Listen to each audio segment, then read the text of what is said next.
გვაქვს ამბიციური მიზანი, რომ 2028 წლისთვის საქართველოში სიღარიბე 4%-მდე შემცირდეს, ამისთვის კი გვინდა 200,000 სამუშაო ადგილი შევქმნათ. ამის შესახებ ქართული ოცნების პრემიერმა ირაკლი კობახიძემ პარლამენტში ყოველწლიური მოხსენებისას განაცხადა. ოცნების პრემიერი ამბობს, რომ გასულ წელს სიღარიბეს თავი 90,000 ადამიანმა დააღწია, მთლიან პოპულაციაში კი მათი რიცხვი 9,4%-მდე შემცირდა. უფრო შორეულ წარსულზე საუბრისას 2012 წლამდე პერიოდი გაიხსენა და აღნიშნა, რომ მაშინ სიღარიბის ღვარს მიღმა მოსახლეობის 30%, ანუ 1,100,000 ადამიანი ირიცხებოდა. კობახიძემ ხელფასის მაჩვენებელზეც ისაუბრა და საშუალო ხელფასი მოიშველია, რომელიც მიმდინარე წლის პირველი კვარტლისთვის 2,170 ლარია, ისევ 2012 წლამდე პერიოდში კი მხოლოდ 712 ლარს შეადგენდა, შესაბამისად ოცნებაში სამჯერ გაზრდილი ხელფასებით იწონებენ თავს და ამბიციური გეგმებით 2028 წლისთვის მოსახლეობას პირდებიან, რომ საშუალო ხელფასი, რომელიც სინამდვილეში საერთოდ არ ასახავს ფართო მასების შემოსავალს, 3,500 ლარს მიაღწევს. მანიპულაციის რა გზებს მიმართავს ხელისუფლება და რა ხდება სინამდვილეში პარლამენტში გამოსვლის ეკონომიკური მხარის განხილვას ეკონომისტთან ერთად გავაგრძელებთ. პირდაპირ ეთერში მიხეილ კუკავას თემსქეილის მთავარი აღმასრულებელი ოფიცერი გვერდდება.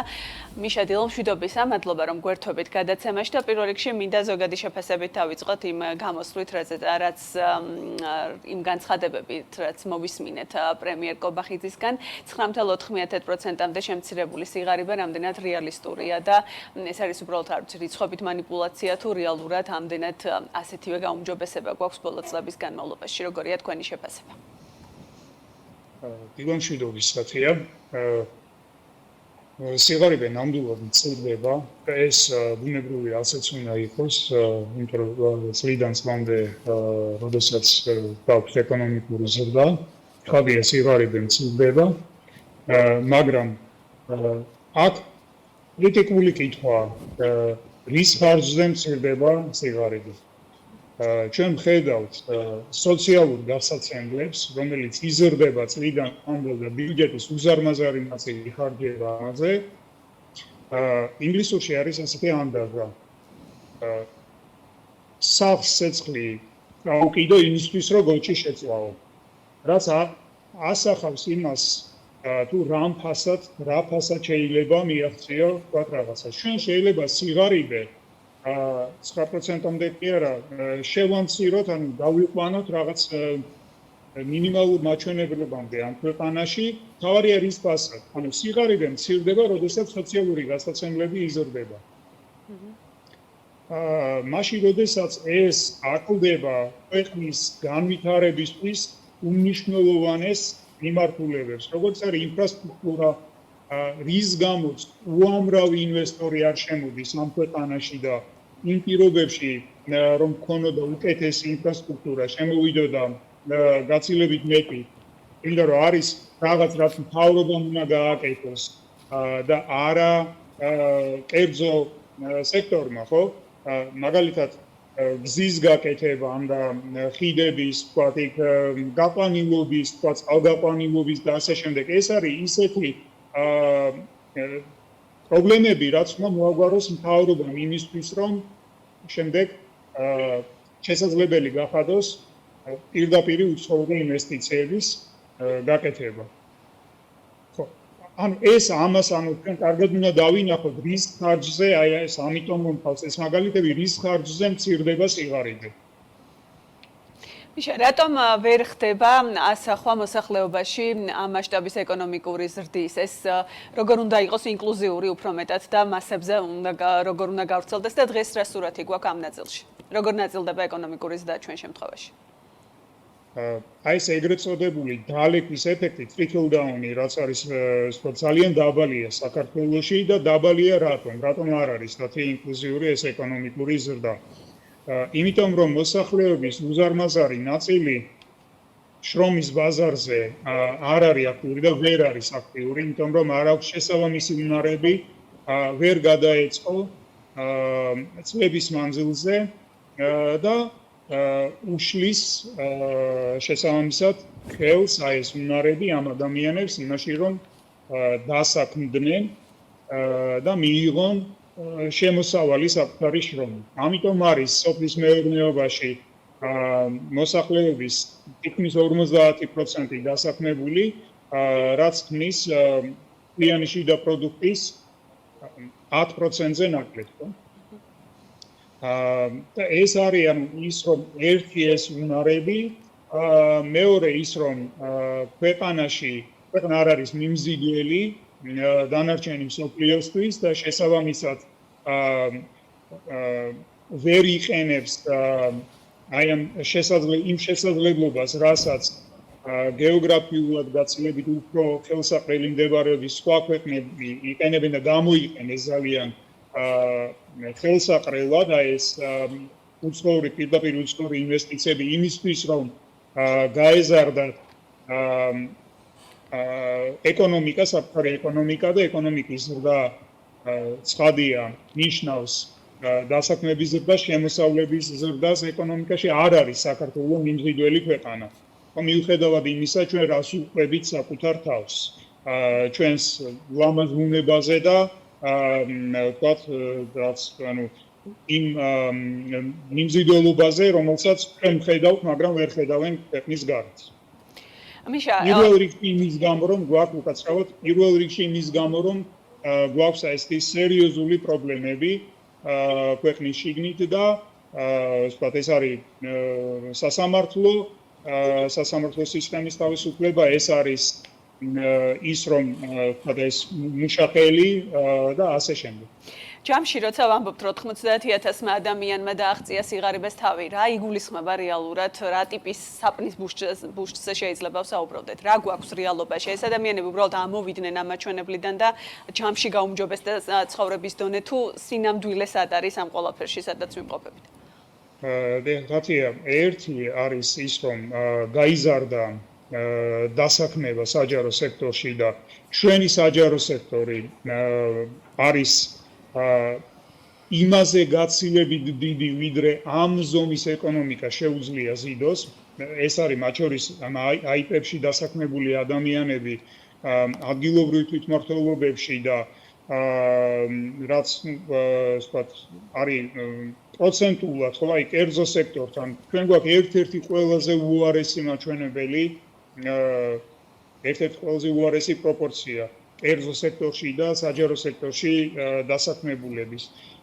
მაშინ როდესაც ვთქვათ, იზრდება აი ამ დასაქმებულთა რიცხვი, ხო, და მათ შორის 10,000-ობით ადამიანმა ყოველგვარი გადაჭარბების გარეშე. ამას არაერთი ორგანიზაციის კვლევა, მათ შორის საერთაშორისო გამჭვირვალობის IDFI-ს და ასე შემდეგ, უთითებს იმაზე, რომ ამ ადამიანებმა არც კი იციან სად მუშაობენ, ხო? ეხლა ამის ხარჯზე, სიღარიბის შემცირება და იმის ხარჯზე, რომ სოციალური გასაცემლები დრამატულად იზრდება. ცხადია, სიღარიბე შემცირდება, აქ ისევ კრიტიკული კითხვა არის, ფასად ვამცირებთ ამ სიღარიბეს და ამ სიღარიბის შემცირება არტყამს თუ არა ამ ქვეყნის ეკონომიკურ განვითარებას და საშუალოვადიან პერსპექტივაში ამ ქვეყნის ეკონომიკურ ზრდას. როგორ ფიქრობთ, დამატებით 200,000 სამუშაო ადგილზე, როდესაც საუბრობს კობახიძე 2028 წლამდე, რა გზით, იგივე გზით განვითარებას და გაგრძელებას გეგმავს პროცესების, თქვენი შეფასება როგორია იმ ეკონომიკური პოლიტიკის გათვალისწინებით, რაც ოცნების ხელისუფლებას აქვს აღებული? ყველაზე მარტივი გზა, რა თქმა უნდა, ეს არის რომ გაზარდო საჯარო სექტორში და ეს საჯარო სექტორი ძალიან ფართო ცნებაა, ხო? დასაქმება და ასევე, როგორც თქვით, გაზარდო სოციალური გასაცემლები, რაც აცდა უკვე იმ ზღვარს, რამაც ყოველგვარი გონიურულობის ზღვარს აცდა ეს სოციალური გასაცემლები. რა თქმა უნდა, ეს ყველაზე მარტივი გზაა, რაც თქვენი ვარაუდეთ. მთავარია ბიზნეს სექტორში გაიზარდოს დასაქმება და ჩვენ ვხედავთ მცირე ზრდას საწარმოთა საქმიანობის შედეგების მიხედვით ბიზნეს სექტორში დაახლოებით 2.9% გაიზარდა, მაგრამ ჩვენ უნდა გავითვალისწინოთ ის, რომ ეს არ ასახავს იმას, რა შესაძლებლობებიც აქვს ქვეყანას და ეს დასაქმება უკაცრავად გაიზრდებოდა გაცილებით მეტად ქვეყანაში რომ გქონდეს დემოკრატია და არ გქონდეს ეს უკუსვა და სახელმწიფოს ეროზია და უნდობლობა სახელმწიფოს მიმართ, რომელიც არის არა მხოლოდ ქვეყნის შიგნით, არამედ ქვეყნის გარეთ, ხო? ქვეყანა, რომელიც იყო პირველი რეფორმატორი და ეს ინერცია წლებია მოგყვებოდა, ხო? ეს ყველაფერი ახლა დგება ინვესტორებისთვის ძალიან დიდი კითხვის ნიშნის ქვეშ. და ისევ როდესაც უბრუნდებით სიღარიბეს, არაფრით არ უნდა დაგვეუწყდეს, რომ ჩვენ ამას ვაკლებთ ინფრასტრუქტურას, ვაკლებთ განათლებას, ვაკლებთ ხარისხიან გარემოს დაცვას და ყველაფერს, რამაც უნდა უზრუნველყოს საბოლოო ჯამში საშუალებიანი ეკონომიკური ზრდა. იმიტომ რომ აითათია ჩვენ პირადად ვიცნობთ არაერთ ადამიანს, რომელმაც სწორედ იმიტომ შეიკავა თავი ინვესტიციისგან, რომ ჰქონდა ინფრასტრუქტურული პრობლემა. ხო, საშუალო და გრძელვადიან პერიოდში დანაკარგები, ეკონომიკური ზიანი ამ სოციალური სარგებლობის და სარგებლიანობის და ასეთი ტიპის პოლიტიკის გაცილებით უარესია, ვიდრე შედეგი, რასაც ვიღებთ ამით. საშუალო ხელფასზე მინდა რომ კითხო ასევე მიშა, ეს ფაქტორი რამდენად სწორია, საშუალო ხელფასის მოყვანა რამდენად ასახავს იმ რეალურ სურათს, რაც ქვეყანაშია და ამ კუთხით მედიანურზეც მინდა რომ ვისაუბროთ, რა არის რეალური ზრდა თუნდაც 2012 წლიდან დღემდე. საშუალო ხელფასი, თათიან, მოგესალმებით თქვენს თავად აღნიშნეთ, არასახავს იმას, თუ როგორია ეკონომიკაში უმეტესობის, მუშახელის უმეტესობის შრომის ანაზღაურება. ჩვენ პანდემიის შემდეგ განსაკუთრებით გაგვეზარდა ზოგიერთ პოზიციებზე ხელფასები, იმიტომ რომ გახსოვთ ბიზნესები კარგავდნენ თანამშრომლებს, ანუ მუშახელს და ეს არა მხოლოდ საქართველოში მოხდა, არამედ მთელი მსოფლიოს მასშტაბით იყო ეს პრობლემა და ზოგიერთ ქვეყანაში ჯერ კიდევ საგრძნობია ეს, მათ შორის ამერიკაში პანდემიით გამოწვეულია ეს ღიობი და უბრალოდ მაშინ რომ ვერ ავსებენ ეს ბიზნესები ამ ადგილებს, სამუშაო ადგილებს და გაიზარდა ეს ხელფასები და ჩვენ გვაქვს მაგალითად ზოგიერთ პოზიციაზე განსაკუთრებით ბანკებში ხელფასები, რაც აღემატება წლიურ 200-300 ლარს, ხო? და კიდევ მეც. და ეს ყველაფერი მოგეხსენებათ, ანუ საშუალო ხელფასზე ძალიან დიდ გავლენას ახდენს. აი მედიანური ხელფასი იკითხეთ თქვენ, მედიანურიც არის ხელფასი, რომელიც წრის ფლეჭს ორ რიგად, ხო? ანუ ეს არის კიდევ უფრო მექანიკური მაჩვენებელი, ვიდრე საშუალო ხელფასი და ესეც არ არის ინფორმატიული. მთავარია ჩვენ შევხედოთ, როგორია, როგორც თქვენ სწორად აღნიშნეთ, როგორია მუშახელის, ვთქვათ, უმეტესობის ხელფასი რამდენად იზრდება, აი დინამიკაში შევხედოთ ამას. მიშა, შეჯამებისთვის როგორია პოლიტიკა ეკონომიკური, რასაც ოცნების ხელისუფლება 2012-დან დღემდე ახორციელებს, რამდენად სწორია და რამდენად შეგვიძლია რომ დღეს თავი მოვიწონოთ, თუნდაც სამჯერ გაზრდილი ხელფასებით და შემცირებული სიღარიბით, იმ პერსპექტივებით და რეალობით, რაც ჰქონდა ქვეყანას სხვა ტიპის პოლიტიკის განხორციელების შემთხვევაში, რაც შეიძლება მიგვეღო. კლიანობაში ეს პოლიტიკა არის ახლომხედველური. ის არ არის გაწვლილი ქვეყნის გრძელვადიან განვითარებაზე, რაზეც ვისაუბრეთ, ამის ერთი აქტიო მაგალითია ბიუჯეტი, რომელიც არ არის ორიენტირებული ეკონომიკურ ზრდაზე. იმ პრობლემების მოგვარებაზე, რაც უშლის ამ ქვეყანას მიიღოს პირდაპირ უცხოური ინვესტიციები, რაც სხვათა შორის მცირდება და ასევე ძალიან მნიშვნელოვანია თათია ჩვენ სანამ კლიანობაში შევაფასებთ, ასევე ნახოთ აი რა მდგომარეობა გვაქვს ახლა, აი ეს პირდაპირ უცხოური ინვესტიციების მოსულობა არის ძალიან კარგი ინდიკატორი ეკონომიკური პოლიტიკის ეფექტიანობის. 2024 წლის პირველი კვარტლის წინასწარ მონაცემებზე, ანუ ვთქვათ, ნაკლებია 2025 წლის პირველ კვარტალში, ანუ 7%, თითქმის 8%-ით ნაკლებია.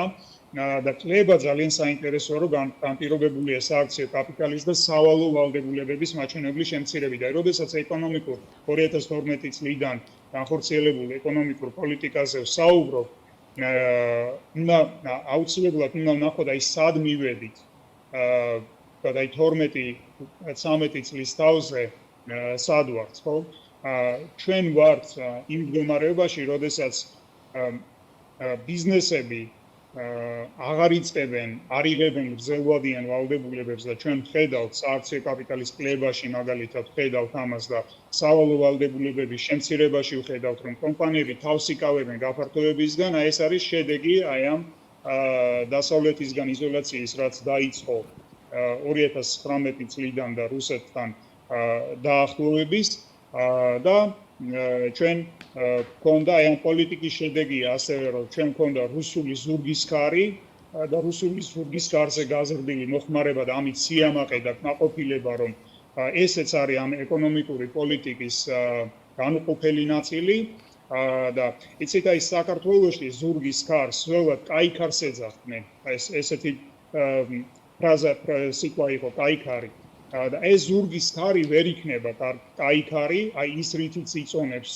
თავს მთავრობა, იმიტომ რომ აი რუსეთიდან კაი ქარი ვერ იფროლებს, ხომ? ანუ მთავარი კითხვა, რაზეც არ გვაქვს პასუხი, არის რა ვქნათ, როცა ეს ზურგის ქარი ჩადგება და დღეს ეკონომიკურ პოლიტიკას ამაზე პასუხი არ აქვს. უბრალოდ ამაზე პასუხი არის ის, რომ დასავლეთისგან იზოლაცია გრძელდება და რუსეთთან დაახლოება გრძელდება როგორც ეკონომიკურად, ისე პოლიტიკურად. აი ეს არის სადამდეც მივედით. მიშა, ძალიან დიდი მადლობა. პირველი 7 წელი გქონდა არაერთი უკაცრავად დამაიმედებელი ნიშანი. მადლობა თქვენი დროისთვის და ანალიზისთვის. მიხეილ გუკავას ნემსქეილის მთავარ აღმასრულებელ ოფიცერს უსმენდით, რომელიც საქმე ინდილის კითხვებს პასუხობდა.